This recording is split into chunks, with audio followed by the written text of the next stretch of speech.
Here we go. Okay, the rest of the gang will join us as they do. Good evening, everybody. Tonight, our special guest, as we do on Tuesdays, on our program dedicated to the memory of Bilha Bastvorova Abraham. I see near, I remember this time. There's a whole group of guys. It's such a big project. We can't just have one. So let's just explain to the guys what it is that we do and give you a little background. And then we're going to jump right in and you're going to hear your story. So when COVID began, way back when in the olden days, everybody was concerned about how they're going to make Pesach. So we used the tool of Zoom to have a class each night on how to run the Seder and how to prepare your home for Pesach.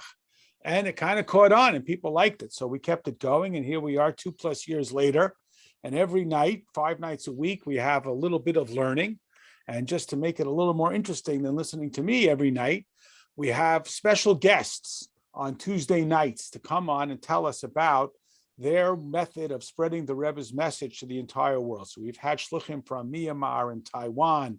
We've had shluchim from the national offices of Chabad on campus and the JLI.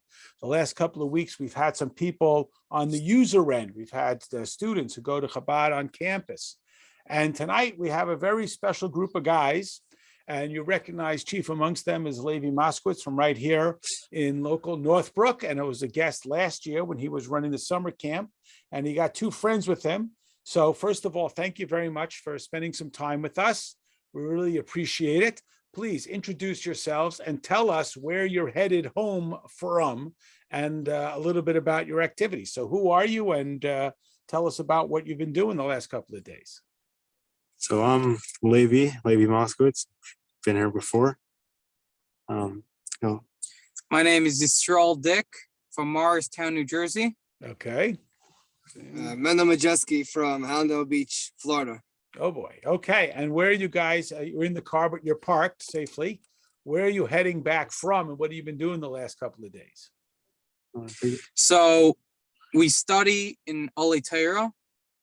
It is a school in Brooklyn, right across the street, actually, from the Lubavitch World headquarters of 770.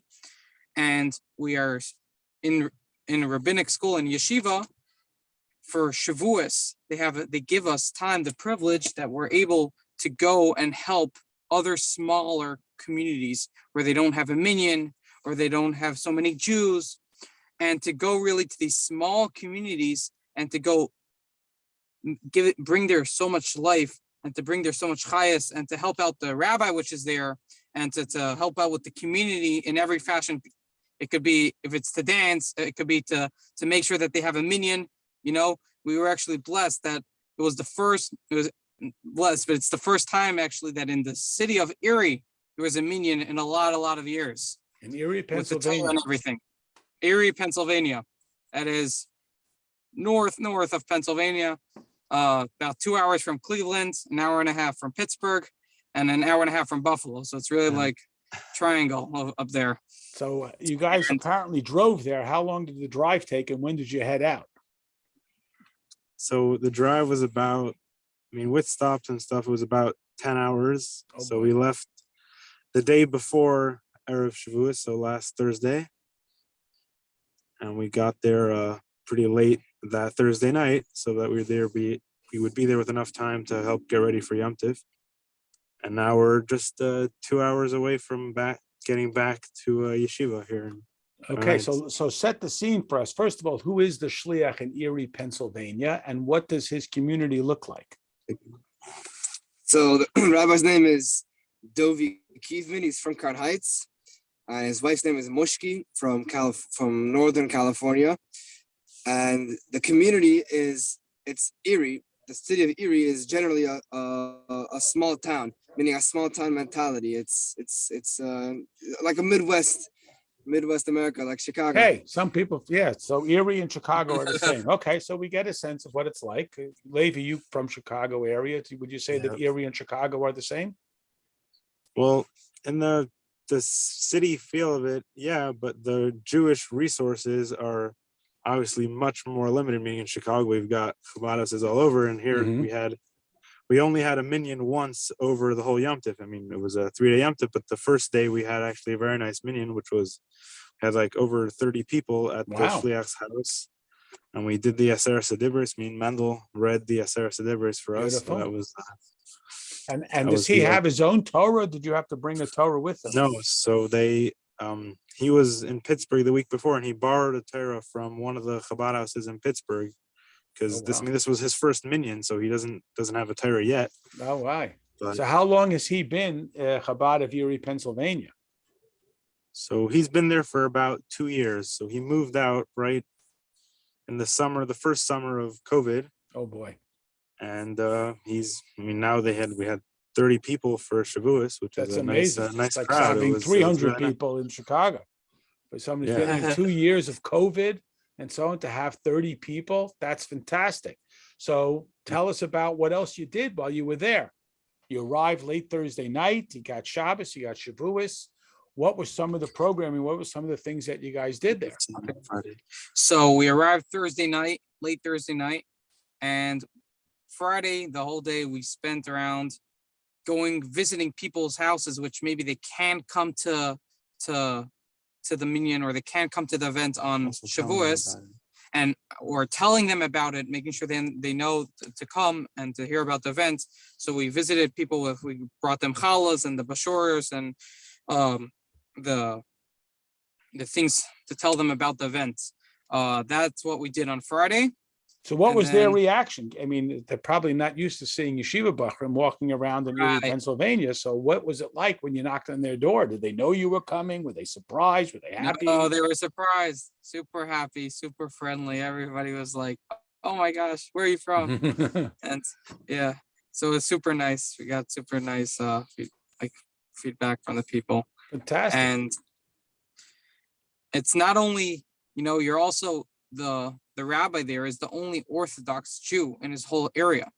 So it's not only that you're going to outreach, you're also going to help the rabbi, Sure. going to spend time with the rabbi, with the Rebbitzin, with the Kids. whole family, Yeah, it's probably So, nice for them to maybe have just to- somebody else they can talk with and sort of Right. be friendly with. Well, did you know this Right. Rabbi Kievman before you went to Erie? Had you met him ever in yeshiva? You ever run into him before?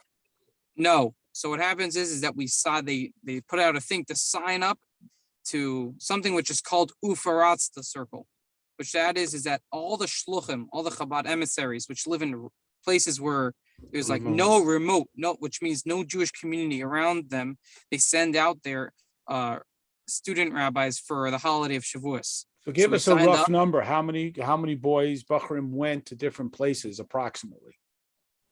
I would I'm not sure. I'm not sure, but I would say about 150 Oh, wow. students went out. Do so you I would say know to that, some that's- other places that, they all drove? Did anybody fly? Anyone went overseas or it's all Sure, there driving? was- So a lot of them went to the People. to Some to the people went to- Caribbean. Some people went to Oh, so to you middle of guys drew the short California. straw and wound up in Erie, Pennsylvania. You could have gone to the Caribbean. You could have gone right. the But thank God we had a Bahamas. really all right. But thank God we had a That's, really positive experience. Okay, so what was it like 100%. for you? What do you think that you learned from this experience? We understand the impact you made on the community, the impact you made on Rabbi Kievman and his wife and children, and brought them, a little taste of home. What do you think you're going to take away from this experience? Driving 20 hours? Anyone get car sick? I mean, Baruch Hashem. okay, Baruch Hashem, so you didn't have any issues there. Thank God, everybody's driving carefully. But what about what would you say you took away from this experience of seeing what it's like to live out there? We know Levi is from here in Northbrook. I mean, it's a significant Jewish community. Your friend is from Morristown, New Jersey, from Florida. Is this different than what you grew up with in Florida? Is it the same? What do you think is your personal takeaway from this experience? So one thing that I really acknowledged and realized was that sometimes you feel like, coming from New York, coming from Florida, and big city mentality. So you feel like the way to influence people is with fireworks. You come in and you drop a bomb and you make big fancy That's events. just to clarify, that's a euphemism. We're not advocating bombing or any other type of terrorist activity. We don't want Zoom to shut us down. That's meant as a metaphor, not a literally. Okay, as you were saying, yes. But when you come down to such a place, you understand that where these people are coming from, generations living in a quiet city, that sometimes it's more about one-on-one relationships. It's more about informal parties, conversations, and it's by taking people one by one, influencing them personally, quietly, that really has the greater effect. That's what's really going to draw a community together. Wow. Is So when you Malakit Kol build Echad slowly.